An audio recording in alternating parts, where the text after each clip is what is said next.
एक बार एक मंदिर में आरती चल रही थी और नामदेव जी, और उस समय क्या था कि उस मंदिर में ब्राह्मणों के अतिरिक्त किसी अन्य को प्रवेश नहीं होने दिया जाता था।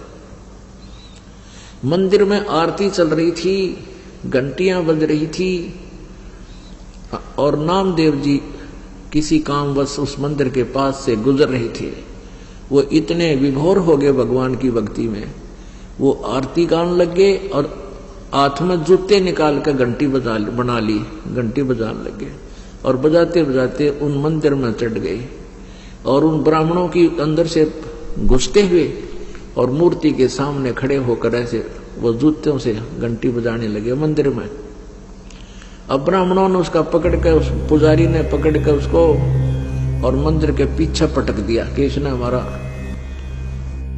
पट्ठा बैठा दिया, भ्रष्ट कर दिए, इसने जूतों समेत आ गया, ये दूसरी जाति का, छोटी जाति का। अब नामदेव जी पीछे धक्का दिया, पीछे बैक साइड में पड़ गए और पड़े पड़े भी उस भगवान की आरती गा रहे हैं और वो घंटी बजा रहे हैं जूतों से।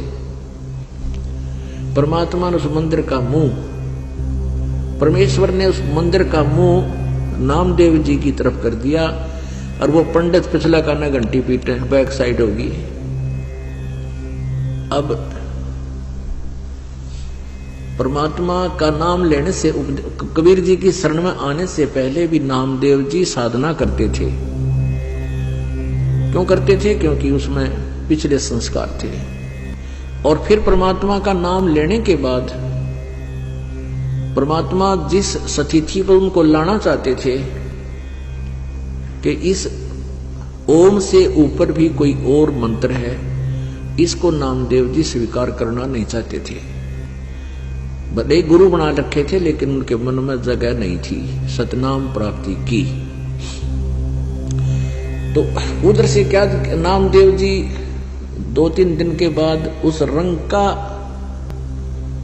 और बंका के घर पर गए, क्योंकि गुरु भाई होने के, बाण भाई होने के कारण आपस में कभी कभी बैठकर चर्चा किया करते थे। तो जो ही वो नामदेव जी रंका के घर पर गया, वहां के देखा कि उनकी लड़की वंका एक पट्टी तैयार करे थी, जैसे देसी हिसाब किताब ते को जड़ी बट्टी कूट काट के पट्टी तैयार करे थी किसी जख्म पर बांधने के लिए।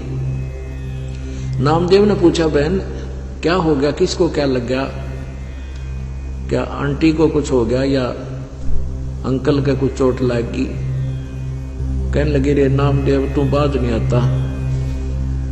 वह कहने लगी, नामदेव तू बाज नहीं आता और तू भगवान को बहुत दुखी करता, गुरुदेव को। नामदेव जी ने कहा, क्या हो गया बहन? कि तूने वहां के जरूर थी उस मंदिर में बड़न की, ब्राह्मणा के बीच में है, परमात्मा ने तेरे लिए वो मंदिर फेरा, तेरी तरफ तो मुंह करा गुरु जी ने और उनकी तरफ पीठ करी। नो कैसे करा गुरु जी ने? कहा उनका भाई हाथ का चोट लाग गई। अब परमात्मा कहते सोचल छिद्र मैं करूं, हम इतने ढीठ हैं, गुरु भी बना लेते हैं लेकिन अपने आड़ी जो पुरानी अटकल है उससे नीचे नहीं आते, ना उसे ऊपर चलने की चेष्टा करते। तो परमात्मा 100 तरह के तरीके अपना के उस काल के गढ़ को हटाता है उसके दिल से। नामदेव जी के मन में इसी प्रकार आस्था बनानी थी। तो कहने लगे, आए सचमुच गुरु जी का चोट लगी, एक और घनी चोट लगी भाई जा देख का। नामदेव जी गया उस गुरु जी के पास, गुरु जी के वह भी लड़की भी साथ गई, पूरा जख्म हो रहा हाथा में और लड़की ने दोनों हाथा के पट्टी बांध दी। नामदेव जी चरणाम पड़ गए, नो बोले गुरुदेव माफ कर दो मुझ पापी ने, मैं तेने सोचू था मेरी भक्ति है तो सब कुछ हो रहा है, आप तो मेरे साथ चल रहे हो। तो परमात्मा ने कहा, बेटा ये हो भी सकता था, करा तो मैंने ही है लेकिन तेरी भक्ति से ही, लेकिन ये पूर्व जन्म की भक्ति है, भविष्य की भक्ति तेरी कति नहीं बन रही। इस ओम के ऊपर एक और मंत्र है, उस मंत्र से और लाभ होगा बेटा, वो प्राप्त करे। तब नामदेव जी ने कहा, प्रभु जैसे आप कहोगे मैं वैसे ही कर लूंगा, मैं बहुत दुष्ट हूं, मैंने बहुत गलती कर दी, आपको बहुत तंग कर दिया। तो उसके बारे में गरीबदास जी ने अपनी वाणी में लिखा है, कबीर परमेश्वर से परिचित होने के उपरांत, नामा छिपा ओम तारी, पीछे सो हम भेद विचारी, सार शब्द पाया जद लोई, आवागमन बहुर ना होई।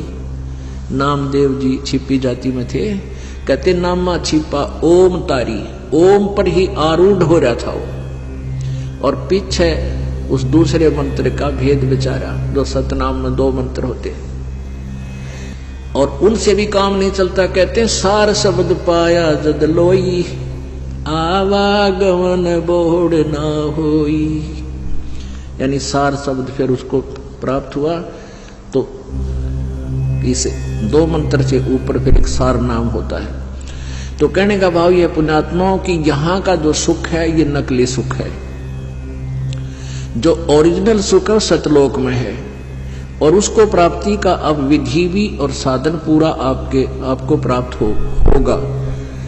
और जो पुण्यात्मा है उनको, जो काफी समय से भगवान को समझ चुके हैं, लगे हुए हैं, उनको वो मार्ग प्राप्त हो चुका है। तो अब इसमें इस प्रकार की जो वचन मालिके हैं इनको याद रखना है, और ये आपका एक गायत्री मंत्र बन जावे। गायत्री मंत्र का अर्थ होता है जो हमारे हरदम मन में उसका उच्चारण गायन बनता रहे, तो मतलब वो याद रहे, वो चीज रह रहकर। मंत्र तो हमने और जपना है, लेकिन ये एक फार्मूले याद रहे। क्या? मन तो सुख के सागर बस रे, भाई और न ऐसा यस रे। फिर दूसरी बात के याद रहे, भाई सर्व सोने की लंका होती, वो रावण से रणधीरम। सर्व सोने की लंका होती, वह रावण से रणधीरम। एक पलक में राज बिराजी, वो जम के पड़े जंजीरम। मन तू सुख के सागर बसरे, भाई और न ऐसा यसरे। फिर क्या बताते हैं? मन तू बसरे सुख के सागर, जहां शब्द सिंधु रत्नागर। मन तू बसरे सुख के सागर, जहां शब्द सिंधु रत्नागर। अब यहां से मन हटाने के लिए, क्योंकि काल के लोक में हम रह रहे हैं, आप जी यहां से जाते हो, परिवार में हो सकता है पूरा परिवार भी उपदेशी हो आपका, नहीं तो ज्यादातर किसी परिवार में 2 नाम ले रखा है, किसी ने 1 न ले रखा है।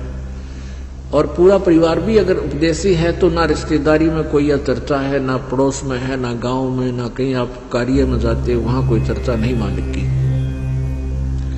तो आपको इसलिए ये बताया जाता है कि ये रह रह कर याद रखो इस बात में, नहीं तो संसार की चकाचौंध में आपको भूल पड़ जाएगी।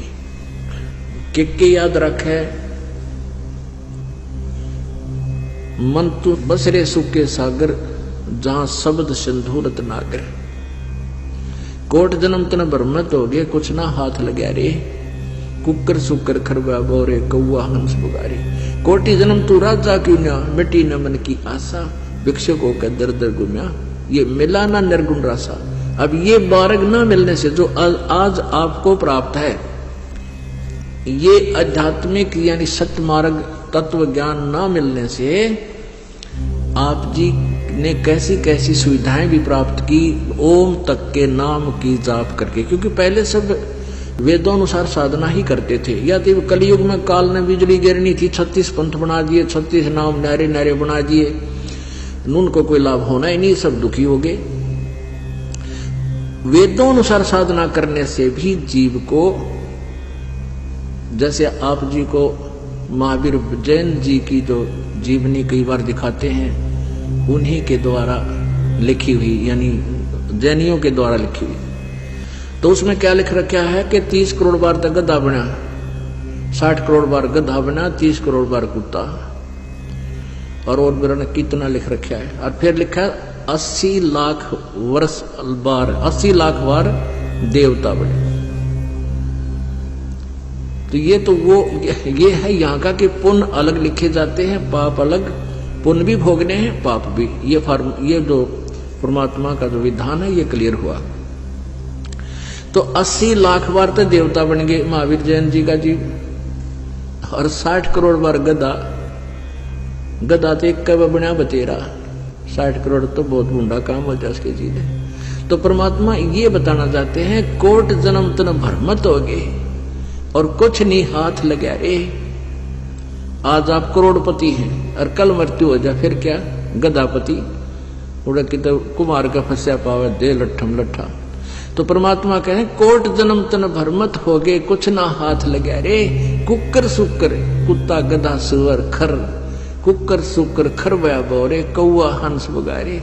कोटि जन्म तू राजा की न्या। अब छोटी मोटी कोई सुविधा प्राप्त करके तू चौड़ा हो रहा है, करोड़ जन्म तो तू राजा बन लिया, फिर बुरान माटी होगा मेरा, और फिर मांगता फिर मनुष्य जीवन हुआ तो फिर माना कि तो मजदूर बन गया। कोटि जन्म तू राजा की न्या मिटी न मन की आशा। आप देखते हो जैसे कोई सरपंच बन जाता है तो इतना सोचा है मैं अगले बार चेयरमैन बनूं ब्लॉक का, फिर वो भी मान ले सूत बैठ जाए ना सोचे कि एमएलए में टिकट मिला है। एमएलए बन जाता है तो सोचा मंत्री का दाव तो लगे ही लगे, और मंत्री बन जाए है तेनो उकड़ू हो जाए ना सोचे शायद अगली योजना में चीफ मिनिस्टर बन जाऊं। चीफ मिनिस्टर बनने के बाद ये उसकी नीति रहती है कि मैं प्रधानमंत्री बनूं, और फिर काल के बना देता है। जब इनकी पुण्य समाप्त हो जाते हैं वो वहीं कड़च कर देता है। जैसे पीछे आपने पढ़ा था आंध्र प्रदेश का मुख्यमंत्री जी हेलीकॉप्टर से क्रश हो गया, 3 दिन में तो उसकी लाश पाई थी कित पड़े हंसा हो, और उनकी पता नहीं क्या क्या आशाएं थी। बात ये नहीं है कि आप ना मरोगे हम ना मरांगे, लेकिन हम मरांगे तो लेकिन भक्ति की गिठड़ी बांध के ले जाएंगे संग्रह करके, हम खाली नहीं जावांगे। और इस भक्ति के कारण हम सतलोक पहुंच जाएंगे जहां कभी मृत्यु नहीं होगी। कहते हैं कोटि जन्म तू राजा की न मिटी न मन की आशा, नहीं यूं कर दूंगा यूं कर दूंगा, और फिर इतने टिकट कट ले। जो करना था वो छेड़े भी, वो शुरुआत भी ना करी जो करना चाहिए था मनुष्य जीवन से। बात ये नहीं है कि हम संसारिक काम ना करा, नहीं, इस काम में संसारिक कार्य में एक इंपॉर्टेंट वर्क, एक सब्जेक्ट और लगाना पड़ेगा इस भक्ति और भगवान का। तो कहते हैं कोट जन्म तू राजा की न मिटी न मन की आशा, भिक्षुकों का दर दर घूम लिया मिला नी निर्गुंडा सा।